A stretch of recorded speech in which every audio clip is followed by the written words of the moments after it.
Coming from the Fan Doozy Studios in Buffalo, New York. Welcome to Caveman Corner with your host, Jeff. Captain Caveman! Thanks. Hey, Ray, how are you? Shit, I'm good, man. How about you? Good, man. How's Puerto Rico? Puerto Rico is awesome. Can't wait to go again. Dude, you went to Puerto Rico, you look exactly the same. You didn't even get a tan. Oh, I got a tan. I don't see it. Yeah, you got. Would you just have like the towel over your face and your arms? I don't see the rest of you. The rest is covered up. I got We got a nudist. Okay, man. Come on. All right. Well, before you just ain't seen me in a long time. That's what we ain't see each other in a long time. So before we tune everyone out that's here for Eddie, we're having Eddie Fyvie on today. He's putting on the Rickson Gracie seminar. He's going to be an awesome guest to have. We're going to talk about that. Maybe we can get Rickson on here somehow. Yep. Big tournament. Yeah. Anybody in the gym gonna go to that tournament? I don't know. I'm going to go. I don't know if I'm going to do the tournament because I'm a little hurt, but I'm going to definitely go for the seminar. Oh yeah, $50. Yeah, $50 seminar for Rickson Gracie. Come on, you can't go wrong with that. You can't go wrong with this. You're going to hear this said over and over again on this podcast when we're talking to Eddie, but that Rickson Gracie seminar was the best seminar I was ever to. Yeah. I'm going to list some of the other seminars while I talk to Eddie so I don't ruin the bit, but right. Yeah, we'll get into that in a little bit. All right, well, we got Eddie calling in, so we're going to take that call right now. Hello, Eddie? Hey, Raymond, how's it going? Is this Raymond or Jeff? This is Jeff. Hey, how you doing, Eddie? This Jeff. Ray right here. Good, very good. Good to have you on, man. Thanks for coming on our little podcast here.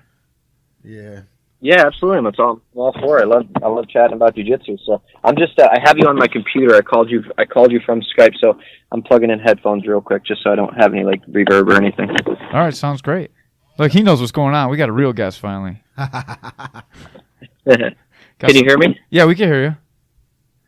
Okay, cool. Good. So you got... Yeah, so let me know. Okay. I'm sorry, say it again? Yeah, so we can pronounce your name Fyvie, right? Fyvie? Yes. Eddie Yep, Fyvie. Fyvie. Yeah, I went and I watched some of your old fights so I could learn how to say your name. I was waiting for the guys for the walkout so I could learn how to say your name. Yeah, we terrible when it comes to names. Yeah, we got... Yeah, they probably... Go ahead, I'm sorry. They probably said it wrong in a number of those fights too, so that might not be the best bet. But yeah, no, Eddie Fyvie. That's awesome. So you have your own school, Eddie Fyvie Jiu Jitsu Academy? Yeah, Malta, New York. Malta, it's New right York. in just about 30 minutes north of Albany. Awesome, and of course we're having you on because you're bringing Master Rickson Gracie. Can you tell us a little bit about that? So, we're going to be in September 9th and 10th at Albany, New York. We're going to be putting on the Rickson Gracie Cup. It's a 2-day tournament, kids on Saturday, adults on Sunday, double elimination brackets, no advantage points, very, very, very competitor-friendly and organized. And we also have a Rickson Gracie seminar at the event, so it's going to be a fun weekend. Awesome. For anyone that hasn't been to Rickson Gracie seminar, I've been to Master Cyborg seminar, Master De La Riva, Boca, a bunch of well-known names, and Rickson Gracie is something special to see. If you guys can make it, come down and see that seminar. And it's $50 too, right? So that's awesome. Yeah, Rickson. Yeah, he wanted to do something very special for the tournament in particular. So he lowered the price, and we have a new format where he's really going to go into his meaning and his philosophies behind jiu-jitsu, which that's the most valuable thing you could ever get from Rickson. So with him wanting to do that and share his knowledge, he decided to lower the price for this event, which is really exciting and very nice of him to do. That's amazing. Can you tell us how you got hooked up with Rickson Gracie? I know you've trained with Henzo and stuff. How did this connection come about? It's an interesting story, actually. I'm a black belt to Ricardo Almeida and a loyal soldier of his team, and I'm forever indebted to Ricardo and everybody from this alliance here. So, or from Team Henzo and our legion here on the East Coast. So, as far as with Rickson, we're great friends, and we have the same vision, and we get along, and we see jiu-jitsu in similar ways. So, it was about 7 years ago I went to my first Rickson seminar and didn't know what to expect. I knew it was going to be great. I was a big fan, and I was totally blown away, as you guys were, by everything that he showed. And I was already a black belt at the time, so I was really, really surprised at his depth of knowledge within the art. It blew my mind. And then after that, I decided that I wanted to learn a lot more from him as much as I can. So I was bouncing around and training with a bunch of his different black belts and things like that, because obviously Rickson's not really accessible. And then when I took my school over, I had a major, major goal to get him here for a seminar. And after about 2 years of going back and forth and just persistence, he finally agreed. And then that's where you guys were at in Saratoga. It was the biggest seminar in U.S. history. And then from there, it worked out. I did a good job, apparently. And when he wanted to do this tournament and revive it, he gave me a call, and here we are now. That's amazing. And for anyone that it's so hard to imagine a 300-person seminar, Rickson was up on a stage. You could see everything that he taught, and he came around and he worked with every group. And that's amazing for a guy of Rickson's standing to come around and work with everybody. Yeah, he's very, very adamant about that. And if you ever go to, like, when he was teaching a lot out in California last year, he was his classes. I mean, his classes. He's doing a full workout at each class because he's very, very adamant about making sure people are feeling the technique the proper way. So he gets down and dirty and gets right into the mix with everybody. Yeah, it's a once-in-a-lifetime experience, especially if you're from New York. So if you're anywhere in the area, come support the tournament, go to the seminar. It was crazy. Even if you don't train jiu-jitsu or just do MMA, just getting knowledge for Rickson is awesome. Rickson by armbar. Yeah. Yeah, it's a rare experience for people, because, and I tell people this, that Rickson truly is one of a kind, and I've never met anybody like him in my life, and everything that people hear and all the stories, the guy is for real. And even, like, regardless of what he ever shows at these seminars, just you can sense a feeling of confidence and a feeling of almost enlightenment when you're around Rickson. As you guys see, it's like there's when they joke about Rickson's aura, but I've come to realize that it's kind of a real thing, and I think it's his confidence and his knowledge and his wisdom. It's an amazing thing, and I love that everybody can be there. Hopefully, he definitely carries a confidence, and he has a charisma. You just want to listen for every word that he says. On top of that, he's a red belt now. Yeah, he is a red belt. That was an amazing ceremony too. What did you think? Yeah, that was.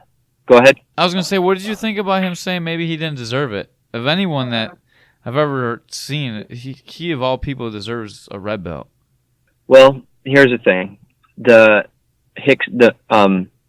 Rickson and what Rickson has done and what he knows and his abilities, he absolutely, absolutely deserves a red belt based on merit. The problem and what he saw the problem with is what we've been talking about for months, even leading up to that, and he didn't know he was going to get it that night. He had a feeling possibly soon, but he was totally unaware.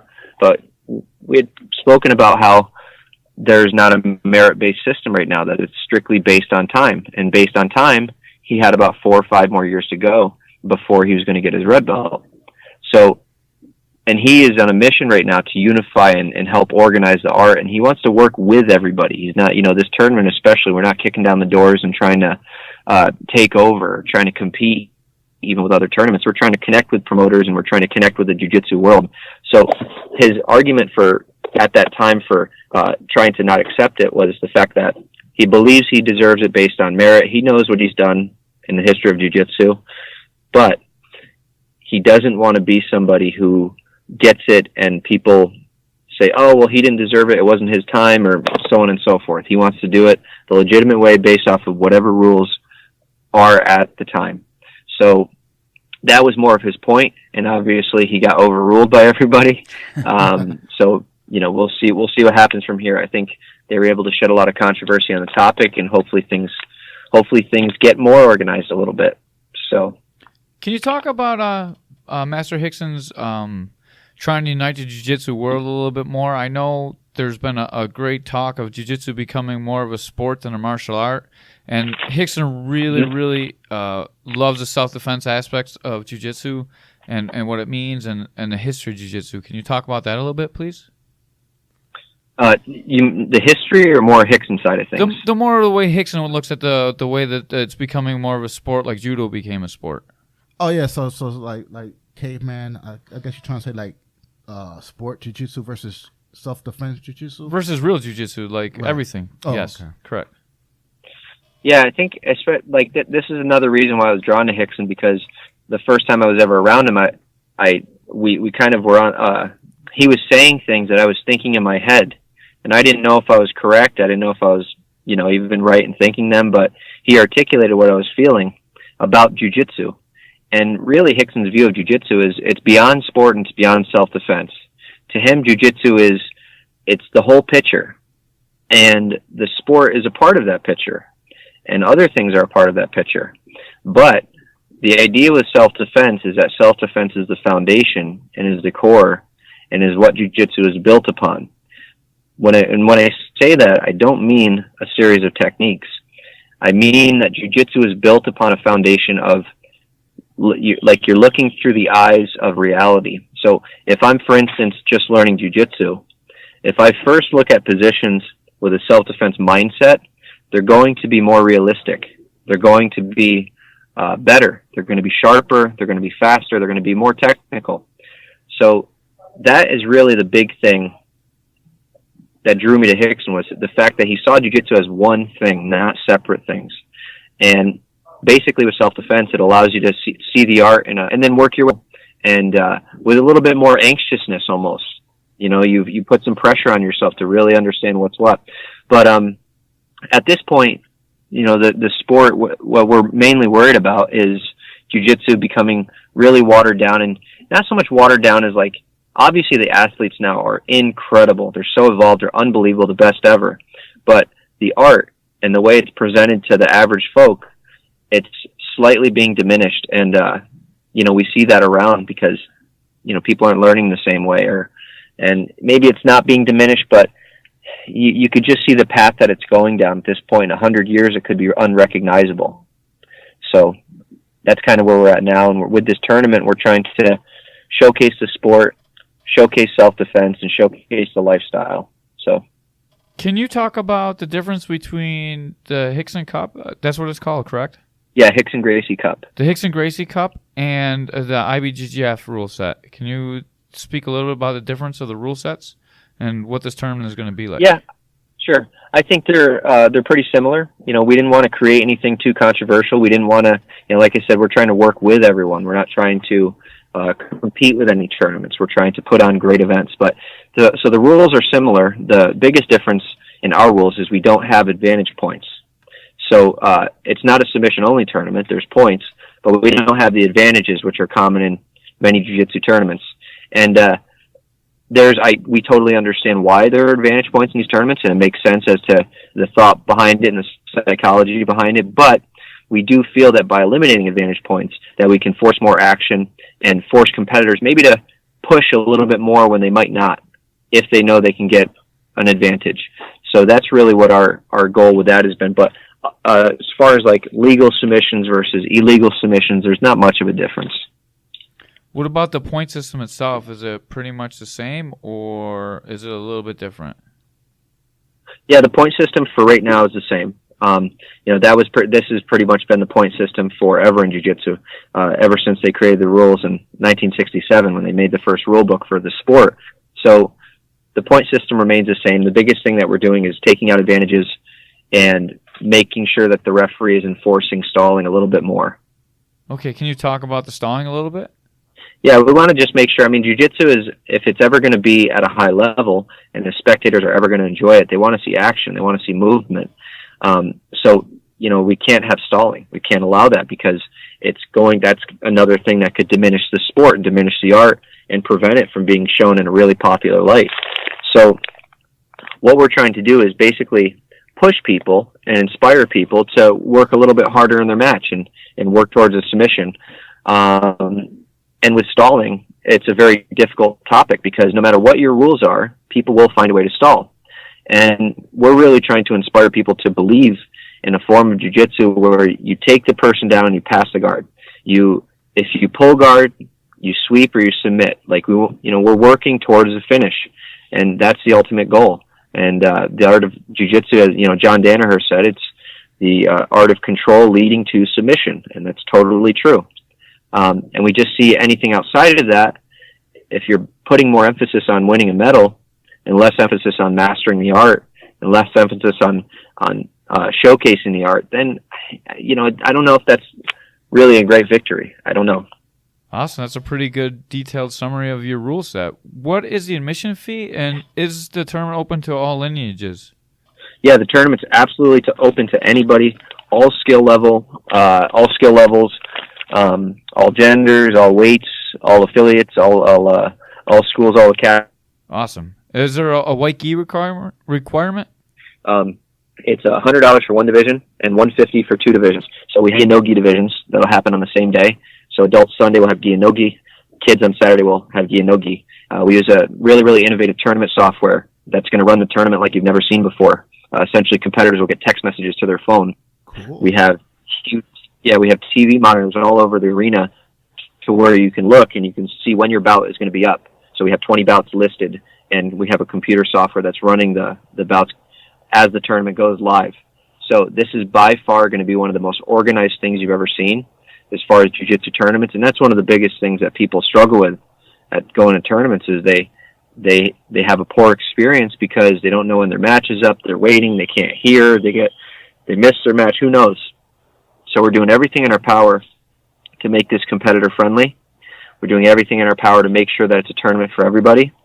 And again, we're doing everything that we can to showcase all of jiu-jitsu. So like I said, 100 for one division, 150 for two, double elimination brackets, and you could sign up right at HicksonGracieCup.com. And we really hope many people can come out to it. Awesome. Are the kids' prices the same? The kids' prices are the same. Yeah, we didn't. We wanted to just make it simple for everybody. We didn't want to get too complex with the structure and the payment system. Just keep a simple price for everybody, and everybody's going to get as good of an experience, kids or adults. The kids get double elimination, and we have a lot of competitors on both days, so it's going to be well worth the price of admission. Awesome. I'll try and take some of my kids down. That'd be a great experience for them. We need some of our team over there. Yeah. Yeah, and especially with the kids, especially because I have a school here with tons of kids, and I don't usually, it's hard for me to promote tournaments sometimes because I've had kids have a lot of bad experiences. More in regards to, let's say you have a 6-year-old who goes to a tournament and loses their first match, and they got to go home. That's the end of their day.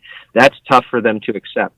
So with a double elimination bracket, it works out so well for the kids because they're going to get more opportunity and more mat time, and they're going to get more chance. And sometimes a kid, they're so nervous going on to their first match that they lose because of that.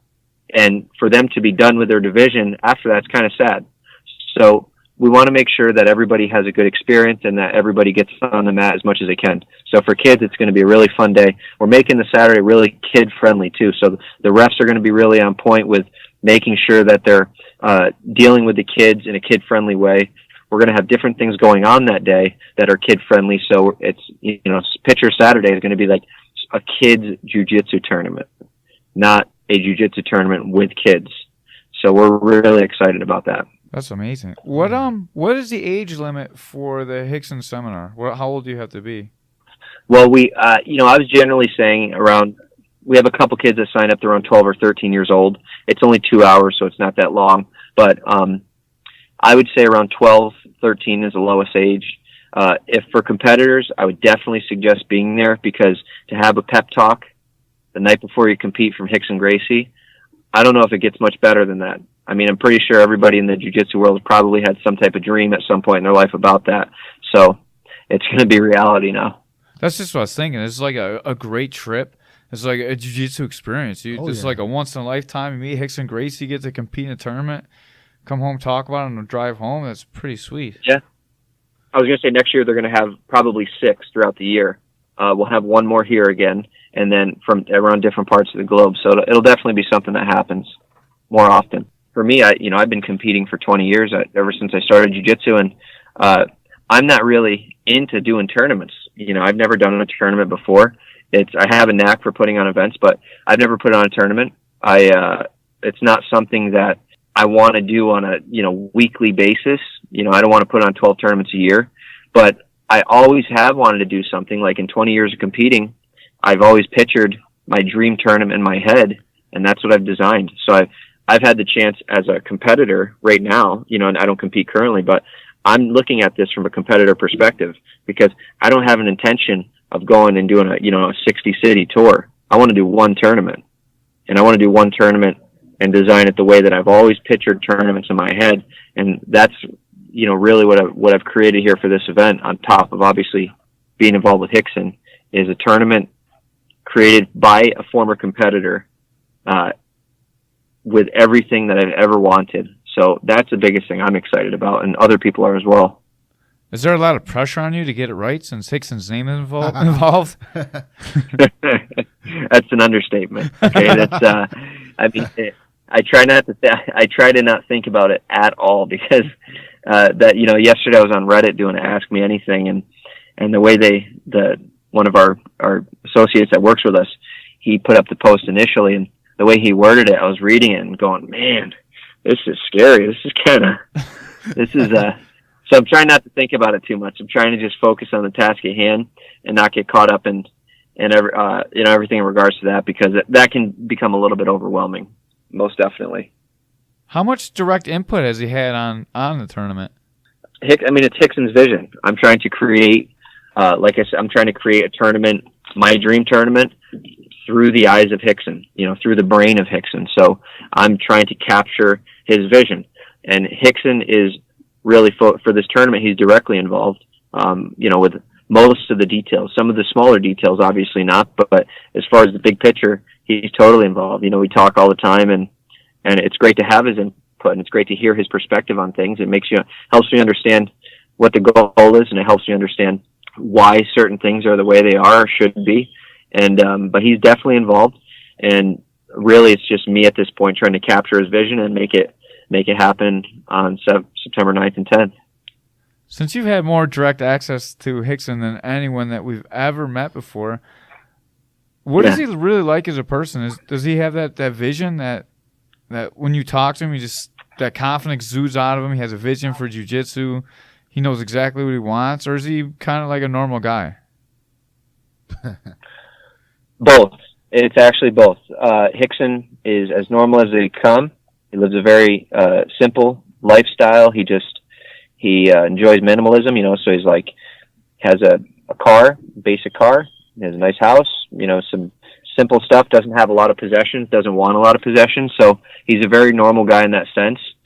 But at the same time, and I'm saying this right now, that I've never met anybody in my life like him. It's like literally, for me personally, it's like talking to Buddha, or a Buddha or somebody like that. You're talking to somebody who has his whole lifetime of wisdom, not just with jiu-jitsu, but, when you do jiu-jitsu for your whole life, and when you fight, and when you go through the things that he's gone through, there's no other way that you can become anything less than what he's become. So as a person, every time I talk to him, I wind up thinking about it for, a couple days until the next time we talk. So he's as normal as it comes, but then at the same point, he's Rickson. He's what you picture. That's cool. It's crazy. I went to this seminar, and for people that don't understand how good he is and how detailed he is, I think we went over the scissor sweep for, what do we do, like 40 minutes on the scissor sweep? Something close to that? Yeah. And every time he walks around, he's adding just a new detail. And he brought two, I don't even know who it was, but he brought up a black belt with 2 stripes. And he's like, no, not like this. It's so crazy, like the level of detail to like the very simplest moves. And I was so inspired by that. Oh, I know. I was in the first seminar I went to in 2010. In the first 5 minutes, he was like tearing apart my hip escape, my shrimp, and I was already a black belt, ripping it to shreds. And I'm thinking to myself, I'm like, geez, if he can rip apart my hip escape, what the hell else is this guy now? And that caught my attention right away. And one of the ways he teaches, he knows that there's certain problem areas in jiu-jitsu, and there's certain concepts that he tries to get across. And every time he teaches, he'll usually have somebody come up, showcase the problem, and then work through it and try to solve the problem. So as what you guys saw there with the black belt and the scissor sweep, you see that I've seen that happen to so many people. It would blow your mind. Really good guys. All levels and every technique. It's like he has insight, and he has a perspective on every single technique that's unlike anything I've ever seen. You have to see this. So if you can make this seminar, Please. it's worth $50 just to hear the man talk. Oh yeah. Yeah, without a doubt, it's a life-changing experience. And this is coming from a guy. What do you have? 15 professional fights? Yeah, 16 fights, and yeah, I mean, I've trained with everybody, and like, you know, I trained, most of my career was a lot of training with Ricardo Almeida, Matt Serra, and those two guys are unbelievable. You know, it doesn't get any better than those two guys either. And just when it comes to Rickson, he just has his own perspective, but not just his own perspective. He just said his experiences allowed him to look at things a bit differently and look at things in different ways. And, you know, really it's not even so much about the technique that he knows, because all guys at, you know, the level of black belt and above have incredible techniques, but it's Rickson's way to explain the concepts. And really, I tell people, it's like he has a way of allowing you to learn how to teach yourself jiu-jitsu. So he teaches you concepts and ways to look at things to where you can kind of form jiu-jitsu to you and, you know, teach yourself as you go and figure out why things went wrong or why it didn't work. And that's really an amazing thing. It's awe-inspiring. Make sure you check it out. You fought for CFFC, right? Yeah, I fought, long time reality fighting, Ring of Combat, CFFC. I fought out your way actually one time. One of my last fights, it was in 2011, 2012 out in Irving, New York. I fought Don Carlo Klaus. Raging Wolf? Yeah, I fought all over for a long time. You fought Raging Wolf? No, it wasn't Raging Wolf. It was the second Gladius fight. So it was Gladius 2. Oh, okay. It was a pro amateur card, on the Seneca reservation. And I fought Don Carlo Klaus in the main event. Man, that's awesome. That's so crazy. You're so close. Yeah, so it's been a long run. Yeah, it's you know, I love this area, and that's one of the reasons I'm bringing the tournament to Albany. I'm really passionate about growing the jiu-jitsu in our area. And I think the way you do that is you have to bring in high-level people. You have to bring in high-level events and high-level seminars, and that starts to create more inspiration and, you know, will make this more of a place to be in the jiu-jitsu and even MMA world. Last question, and I'll let you get out of here. Do you think that New York State is going to get involved in these jiu-jitsu tournaments and jiu-jitsu in general? I hope not.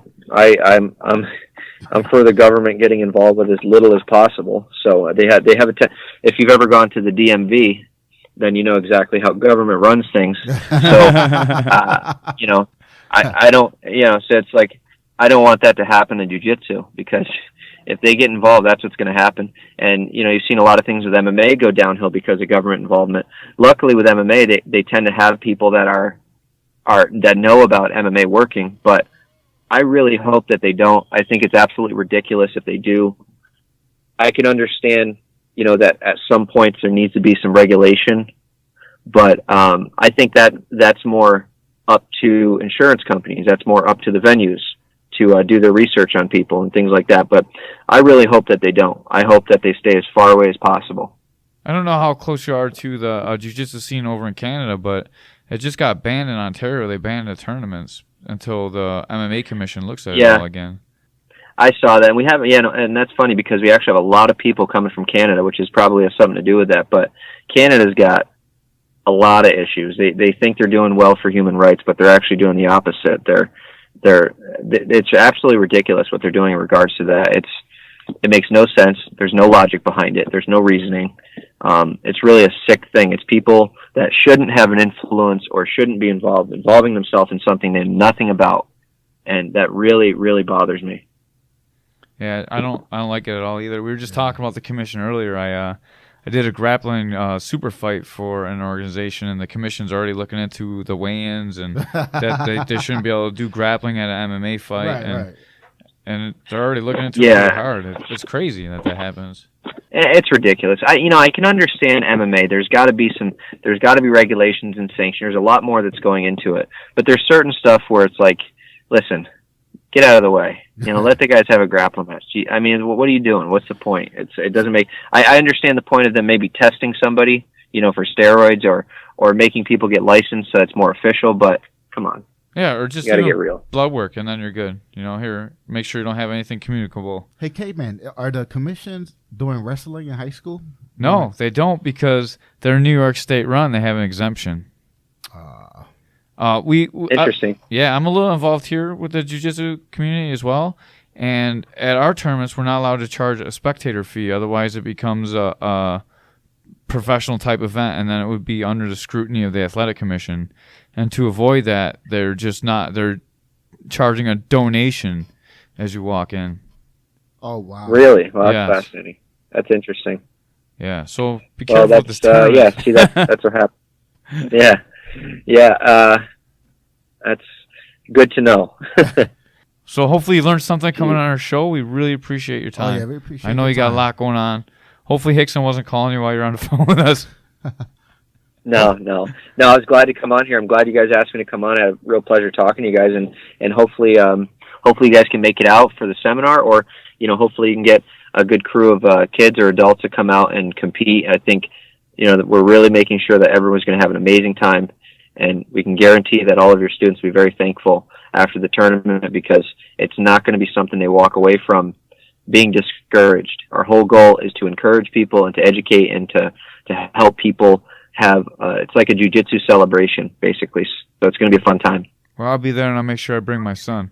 Ray, you gonna come? Oh, yeah. Dust off that gi? Yes, sir. Is your belt white, or is it gray Very now good. from the dust? Come on, Caveman. Awesome. All right, thank you for your time, Mr. Thank you, Fyvie. Thank you, sir. Absolutely, guys. Have a good one. I Talk soon. appreciate it. You too. Bye-bye. Take care.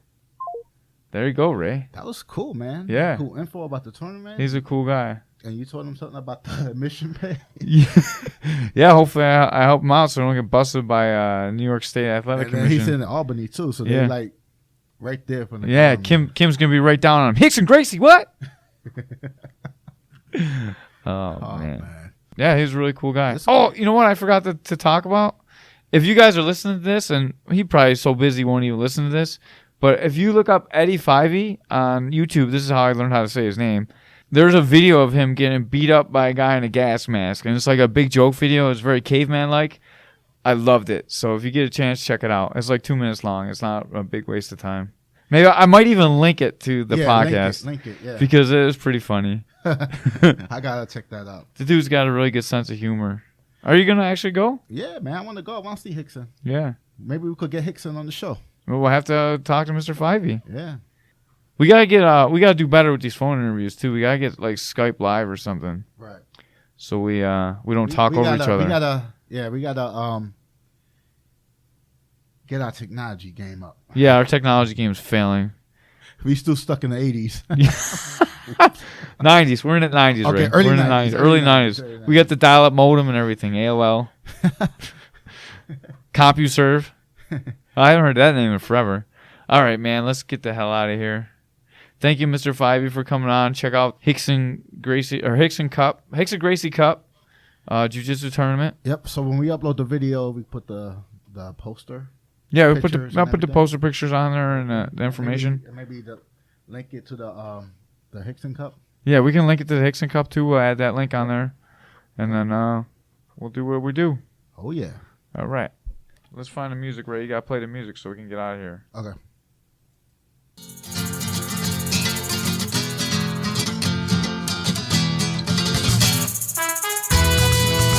All right, coming from the Fan Juicy Studios in Buffalo, New York, we are out of here. Peace.